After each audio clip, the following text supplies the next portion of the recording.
Hey guys, in this video I will show you how to use tags in Letterboxd to organize your movies. Alright, so let's begin with the video. I'm right here in my Letterboxd page. The first way is with films you've reviewed or logged.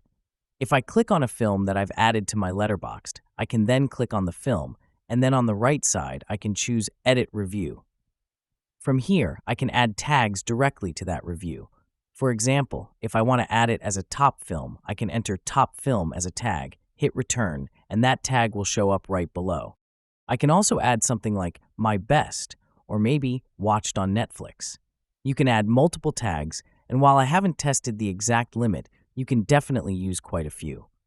Once you're happy with the tags you've added, you just click on save to keep them or cancel if you don't want to.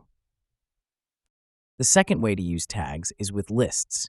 If you have a list, you can also add tags to it. To do this, simply go to your profile.